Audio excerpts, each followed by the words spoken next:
Gente, deixa eu ir para a entrevista com o nosso Marcos Troirro. O Marcos, que é sociólogo, diplomata, economista. Marcos, muito obrigado por ter aceitado o nosso convite aqui. São 9 horas e 26 minutos. O que todo mundo está querendo entender é como é que ficam as relações entre Brasil e Argentina depois desse fato político. Boa noite, Paulo. Boa noite, amigos da Jovem Pan.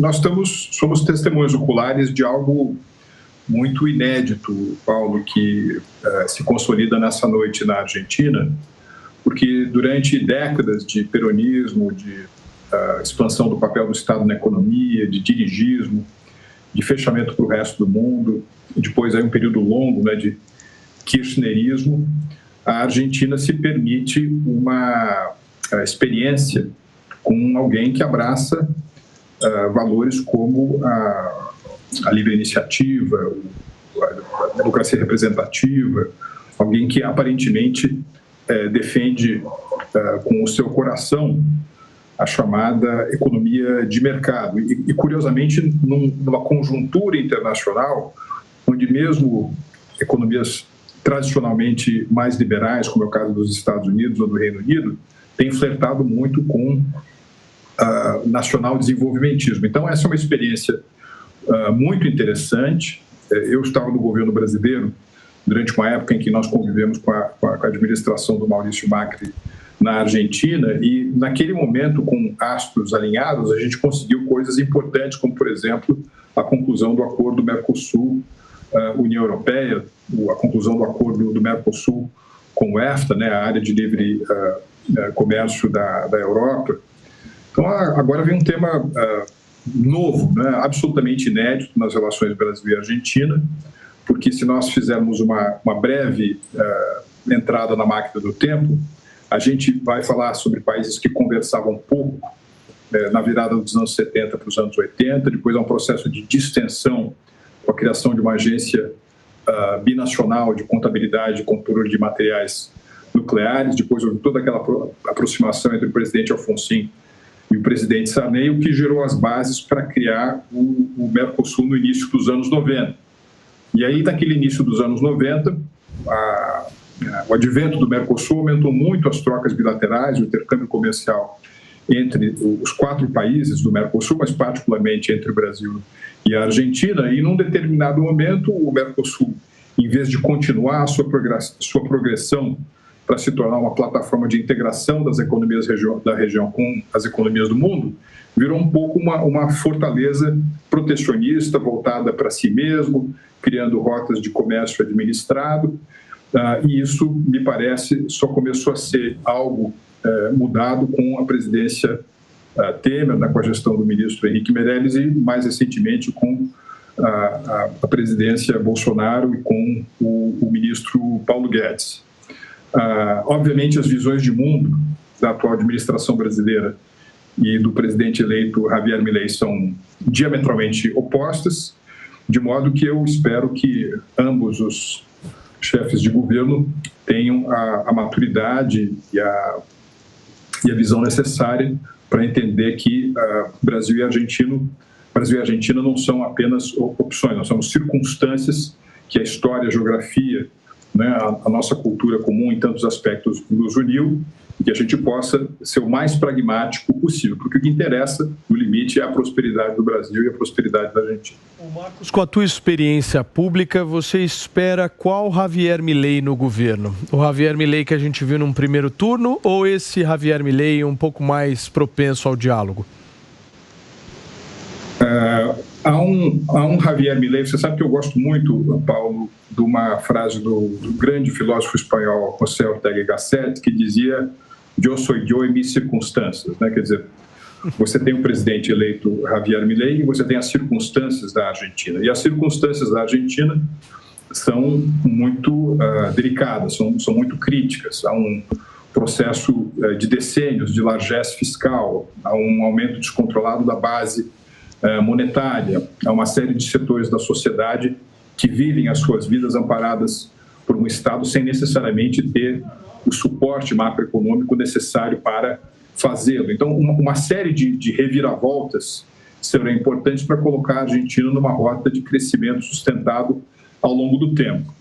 Algo que eu acho que é bastante produtivo, né, para a Argentina e pode ser um elemento a contribuir para o êxito da presidência Javier Milei, é que o mundo, perigoso do jeito que está, Paulo, está bom para o Brasil e está bom para a Argentina no que diz respeito a algumas das características tradicionais de vantagens comparativas que tanto o Brasil e a Argentina têm. Quer dizer, a Argentina é um grande produtor de alimentos, a Argentina pode ser um ator importante no campo da segurança energética, a Argentina pode ser um ator importante, assim como o Brasil, na chamada transição para uma economia verde. E eu entendo também que ninguém quer ver a Argentina numa situação de ser empurrada para um corner. Eu acho que pode haver uma boa vontade bastante grande por parte de organismos financeiros internacionais. Tudo isso vai ser resultado do jogo jogado. Esse é o momento em que o discurso aterriza na realidade. Cada ciclo de 24 horas vai contar e me parece também, Paulo, que é uma situação em que a formação de perspectivas tem de ser, para que a presidência de Javier Milei tenha sucesso, mais forte do que os fatores conjunturais, que são todos muito adversos àquele que chega à Casa Rosada no mês que vem. Marcos, o Gustavo Segré quer te fazer uma pergunta. Boa noite, Marcos. Eu não queria perder a oportunidade de ouvir uma pessoa tão intelectualmente competente como você. Em assuntos que têm a ver com a tua experiência, a Argentina vai precisar de muitos recursos, tem vencimentos importantes. Dificilmente conte com a ajuda do Brasil, que já deu ajuda através do CAF para garantir uma parte da parcela do FMI. E os vencimentos estão aí, muito perto.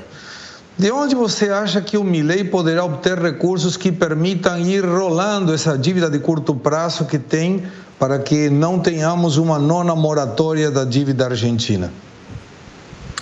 Será muito importante, meu amigo Gustavo, que o próximo presidente argentino conte com a boa vontade de interlocutores que estão nas tradicionais praças irradiadoras de liquidez, não apenas nos Estados Unidos e na Europa, mas também no Oriente Médio e no Extremo Oriente, essas duas últimas regiões que em anos recentes cada vez mais fazem parte daqueles que são os grandes alocadores, né, de recursos, seja para investimento estrangeiro direto, seja para portfólios financeiros. Muito disso vai depender também da qualidade dos interlocutores. Nós vamos observar com bastante interesse quem serão os titulares, né, das áreas mais sensíveis, né, da economia argentina nos próximos dias e semanas. Agora, veja, a conjuntura argentina, adversa do jeito que é, por vezes promete uma guinada, uma inflexão, por conta da promessa, da esperança de que alguma coisa que nunca foi vivida num país como a Argentina possa ser experimentada com sucesso, né?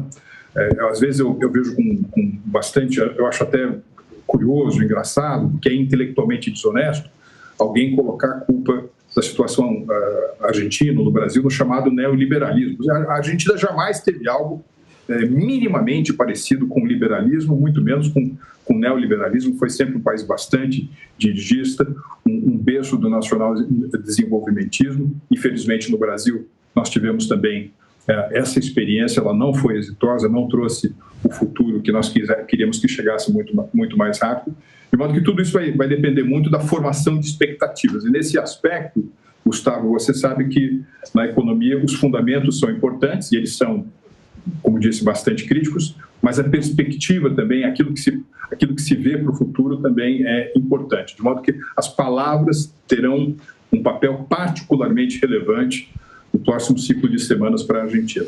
Agora, podemos dizer então que é a economia o maior desafio hoje de Javier Milei ou é a política em primeiro lugar? Com certeza a economia. Porque ambas situações são situações complexas, né?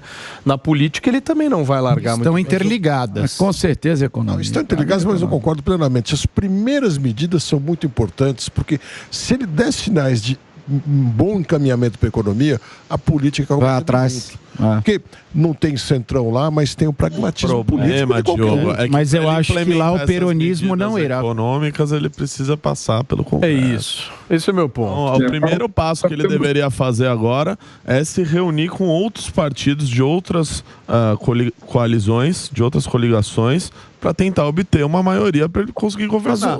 As propostas dele são polêmicas, claro, mas precisam passar pelo legislativo. O Segredo disse uma coisa importante, ele falando com o Macri, né?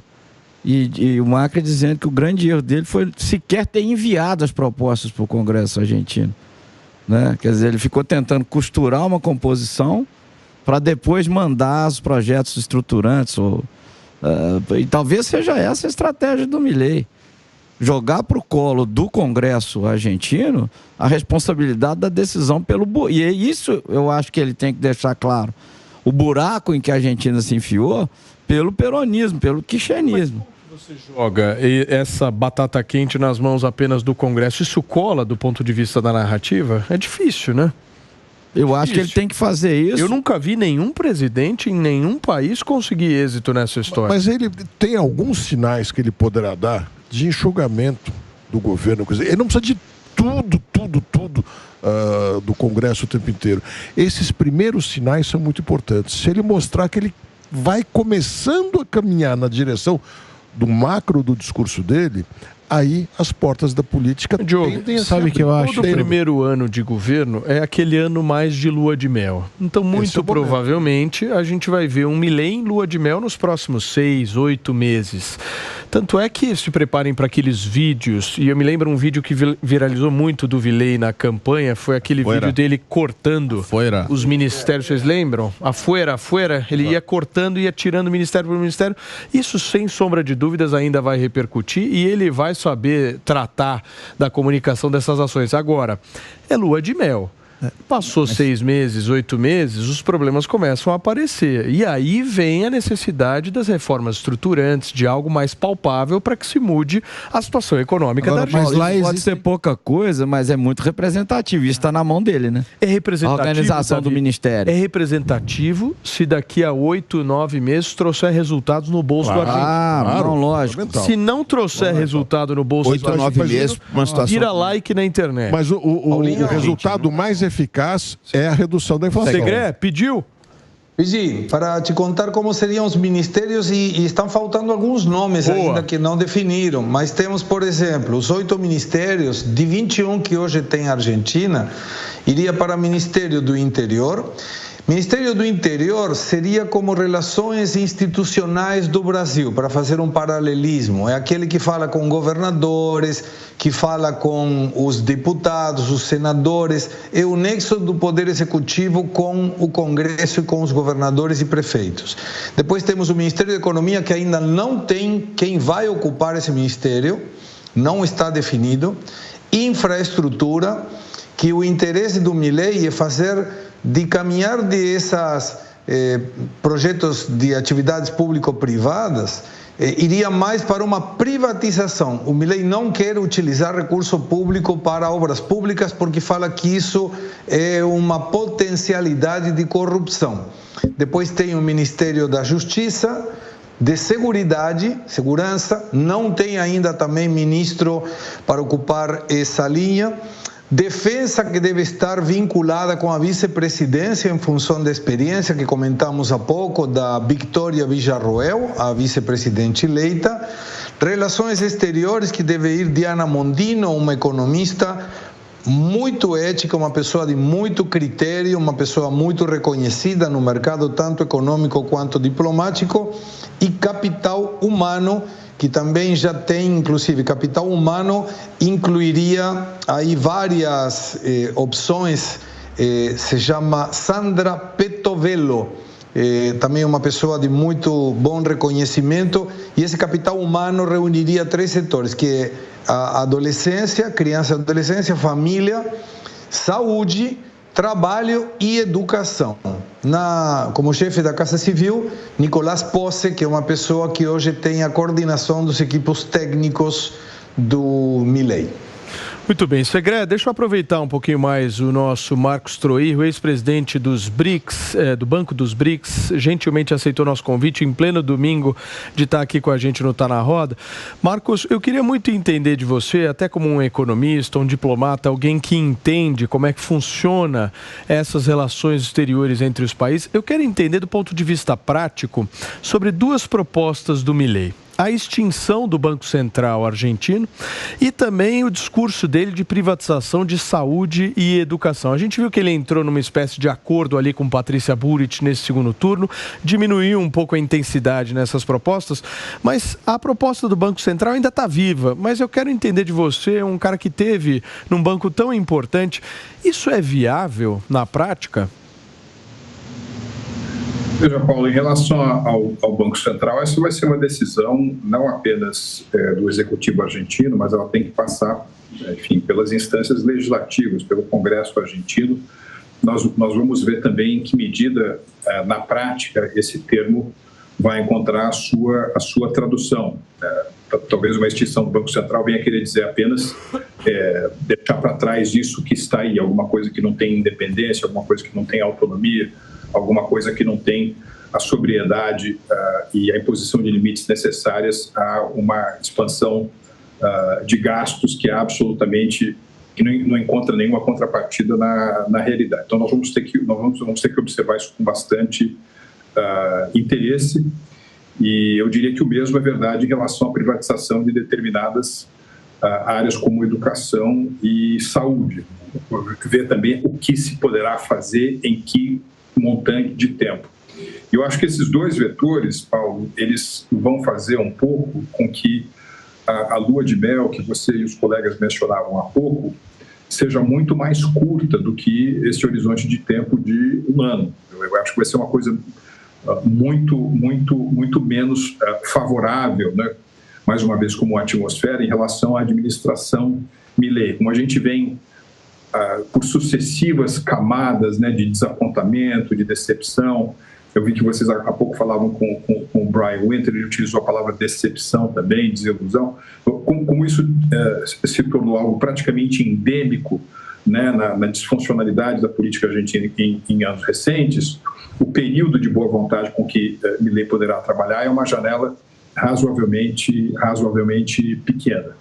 Agora, mais uma vez, os fatores externos, eles não são necessariamente negativos para a Argentina. Há uma grande demanda global, eu diria que há mesmo uma mudança, né, no patamar estrutural da demanda por bens, em que a Argentina tem vantagens comparativas muito significativas. Eu mencionei aqui o campo dos alimentos, o campo da energia, né, onde, mais uma vez, a Argentina pode utilizar essas credenciais para acumular excedentes importantes em moeda forte, o que acoplado, né, a uma boa retórica, a uma boa perspectiva de onde as coisas vão, podem melhorar o cenário para a presidência Javier Milei. Agora, eu acho que tem um outro elemento, Paulo, muito importante que a gente tem que levar em consideração, que é a importância desse resultado argentino, na eleição argentina, para o resto da América Latina.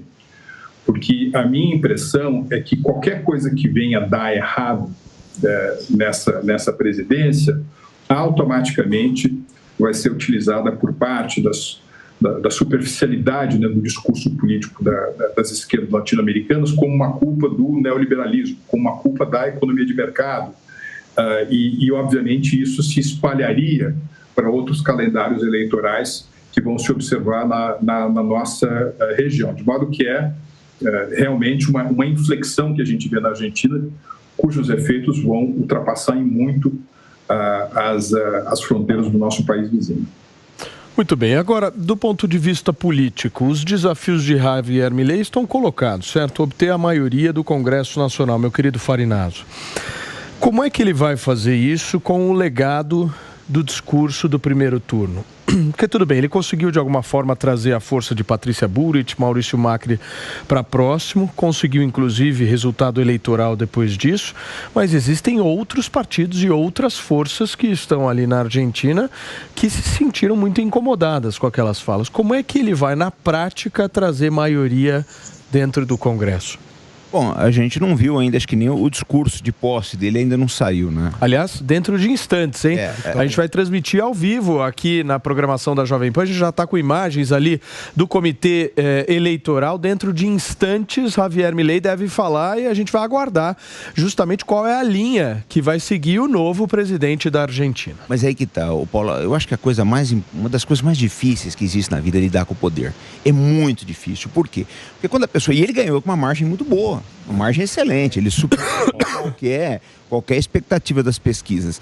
Então, eu acho assim, né? Chega com força. Né? Chega com força. Mas aí que tá, é muito difícil você conciliar força com humildade. Talvez a verdadeira sabedoria assim, de lidar com o poder seja isso. Eu não sei se ele vai ter... a gente espera, né? Pelo carinho que nós temos pelo povo argentino e também pelo fato de sermos vizinhos, se a situação ficar difícil na Argentina, vai ficar difícil para o Brasil também, a gente espera que ele faça um bom governo. Mas não dá para esperar, gente, resultados aí no curto espaço de tempo. Dada a gravidade do quadro da Argentina, a gente precisa falar isso. A Argentina está com tem problemas seríssimos, é um país que está quebrado exatamente.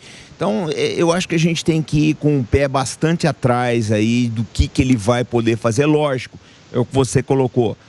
Todo governo que se inicia, ele tem aí os 100 dias de trégua. Até mais. Imprensa, às vezes até mais. Tem a lua de mel aí. Mas vai ser difícil. Ele tem uma tarefa muito difícil pela frente. Mas a minha dúvida é como é que ele vai obter a maioria dentro do Congresso? Mas a gente pode se surpreender, por exemplo, com a lista de ministros? Deixa eu só colocar uma coisa e passo para ti, Renato. Peraí, só uma coisa que eu esqueci. A questão fundamental é a seguinte. É a questão mais importante de tudo. Eu não vi ninguém falar isso agora. Será que uma pessoa polêmica como o Milei, e é uma pergunta que eu estou fazendo, veja bem, não é uma afirmação, a gente precisa pensar nisso. Será que ele vai conseguir atrair investimentos externos para a Argentina? Porque isso é o mais importante. Vai. No final das contas é isso. Fala, Segré. Vai conseguir com certeza. O Milei tem uma característica econômica que o Brasil hoje não está tendo, que é o controle do gasto público. Fica muito claro para ele e para todos aqueles que defendemos o liberalismo econômico que você não pode gastar mais do que arrecada o tempo todo. A Argentina teve, sobre os últimos 123 anos, incluindo 2023, apenas 10 anos com superávit fiscal. E pior, acabamos de compartilhar os números, a metade da dívida pública argentina está em mãos de organismos públicos. É como se a tua esposa compra títulos da tua dívida. É a mesma coisa. Não tem nenhuma alavancagem real. É uma questão de ficção que o governo do Cristina Fernandes, do Alberto Fernandes, esse último governo, Fernandes e Fernandes, tem feito, mas de uma maneira crônica. Não se preocupa absolutamente por nada, regulamenta tudo o que pode, intervém na economia, e quando o Estado começa a fazer esse tipo de coisas, os privados investidores saem fugindo, porque hoje, por exemplo, você investe na Argentina para ter uma empresa industrial de qualquer coisa. Tenho casos, não estou falando de ideias, estou falando de casos concretos com nome e sobrenome. E a pessoa não consegue importar o insumo porque o Banco Central não tem dólares. A Argentina tem dado calote em Bolívia e Paraguai, que venderam, os privados de Bolívia e Paraguai, não são os governos, para privados argentinos, bananas. A Argentina não terá bananas, porque não paga. Eu tive que trazer do Brasil para a Argentina insumos médicos, porque não tinha, porque não deixam importar. Então, quando você normaliza essa situação, mostra coerência na administração do recurso público e se compromete com o equilíbrio fiscal inicial para ter um superávit fiscal posterior, tudo melhora. Então, a Argentina vai ter, muito provavelmente em curto prazo, uma sincerização do tipo de câmbio, que hoje é artificial, mentiroso, intervencionista, e vai ter regras do jogo claros. E quando você tem recurso público administrado, regras claras e liberdade para ir e vir em termos de moeda, o investimento aparece. A Argentina tem tudo para dar certo, tudo. Desde muito tempo atrás. Só não contava com que aparecesse o peronismo e se tornasse tudo. Eu estou de pleno acordo com o Segré. E tem uma coisa a mais. Muitas das medidas que este atual governo tomou não foram dependentes do Congresso. Portanto, tem muitas medidas que o Executivo novo poderá tomar. E o argentino tem muito dinheiro no exterior. Quando a gente fala em vir dinheiro do exterior, boa parte é dos próprios argentinos que vêm se protegendo há muito tempo. Conforme eles percebam que há mais confiança, mais segurança no país, eles vão trazer dinheiro e vão investir e vão chamar mais dinheiro do estrangeiro de verdade. 300 bilhões de dólares, para ser específico. 300 bilhões de dólares de argentinos no exterior. É quase toda a dívida argentina. É muito dinheiro. Muito bem. Paulo, posso complementar o que o Gustavo dizia agora? Por favor, Marcos. Paulo, você sabe que o interesse, a curiosidade, a atenção que a comunidade internacional, inclusive a comunidade financeira internacional, vai devotar para a Argentina e agora em diante será muito grande. É também algo que nós não temos paralelo histórico. Vocês se lembrarão que há algumas semanas o Tucker Carlson, por exemplo, que já foi da CNN, depois foi da Fox, agora vai ter um programa também baseado no X, ele foi à Argentina, fez uma entrevista com o Milei, e essa entrevista teve mais de 430 milhões de visualizações, foi uma das entrevistas mais assistidas da história. Agora há pouco, aquele que é considerado o sujeito mais inovador, mais rico do mundo, o Elon Musk, soltou um Twitter também dizendo que a prosperidade está a caminho da Argentina. Então, haverá um grande interesse e, utilizando esse interesse com sabedoria e com um bom discurso, o Javier Milei poderá diminuir, né, os efeitos negativos dessa conjuntura que ele herda. E eu acho que, nesse sentido, uma plataforma fundamental vai ser a OCDE, né, a Organização para a Cooperação e Desenvolvimento Econômico, que funciona como um clube, né, dos países mais desenvolvidos, na qual o Brasil e a Argentina encontram-se em processo de acessão. Nesta atual administração no Brasil foi puxado o freio de mão, ou seja, o Brasil parou de mostrar interesse, né, na velocidade em fazer parte da OCDE, e a minha impressão é que a Argentina vai pisar no acelerador, ela vai fazer uma aceleração das medidas necessárias para se tornar membro dessa organização, o que não apenas seria uma grande vitória e uma jovem vitória, né, da jovem presidência Milei já nesse primeiro ciclo de meses, né, ou se demorar um pouco mais de um ano, mas também isso abriria para a Argentina a chave de alguns cofres que são parametrizados, por exemplo, por critérios que são adotados pela OCDE e que orientam grandes fundos de investidores nos Estados Unidos e particularmente na Europa. Então, é curioso, talvez a gente venha assistir, Paulo, algo que é reverso àquilo que nós vimos nos anos 80. Nos anos 80, enfim, não é da geração de muitos de vocês, mas tinha uma propaganda, né, um comercial de televisão no Brasil muito engraçado, que era daquela vodka Smirnoff, né? Ou seja, o sujeito estava se preparando para sair à noite, ele se olhava no espelho e via um sujeito, uma imagem no espelho completamente deteriorada, né, detonado. E aí aquele que está se olhando no espelho pergunta: quem é você? Aí o espelho diz: eu sou você amanhã, porque você está tomando essa bebida de má qualidade. Se você tomasse essa outra bebida aqui, você estaria bonitão no dia seguinte. Aí começou a se chamar isso de o efeito Orloff, ou seja, aquilo que acontecia no Brasil, depois acontecia também na Argentina. Você tinha uma crise cambial no Brasil, você tinha uma crise cambial na